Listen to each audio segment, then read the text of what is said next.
It seems that you have met your end. What a pity. I don't feel too bad about it, though. After all, if it weren't me, it would have just been one of the others, I guess. I'm honestly just glad to be out of those air ducts. It's not easy for a hippopotamus to fit up there, and not easy to get down either, and not as young as I used to be, as you can see. I used to be able to do all the sorts of things. You're young, you're vibrant, you have that sort of pep in your step. It reminds me of a conversation I was having with one of my good friends, Orville. We were having a nice picnic one day. I believe it was summer. No, perhaps it was... Was it the fall? Yes. It was the fall because the leaves had turned already. But I said to Orville, I says, Orville, I have a story to tell you. And Orville looked at me, kind of odd and said, what's it about? I said to him, not every story has to be about something, Orville.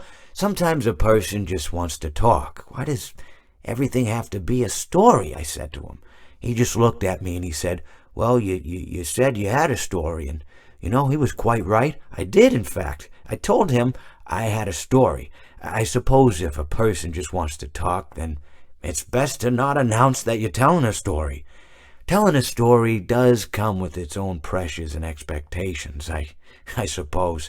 After all, if you're just talking to a friend, then there's no more expectations than if you were talking into the wind. Words by themselves aren't expected to carry, aren't expected to stick.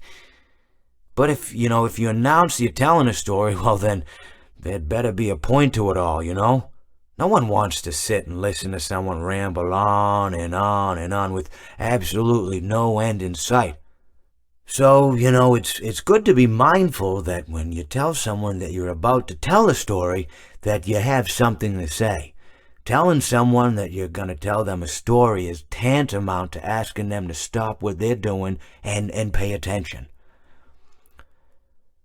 You're basically saying, hey, buddy, stop everything. Stop what you're thinking. I have a solution to everything.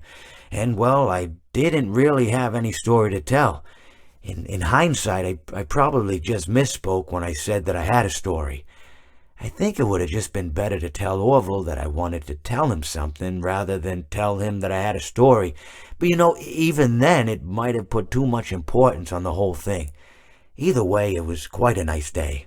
I remember that we were drinking tea.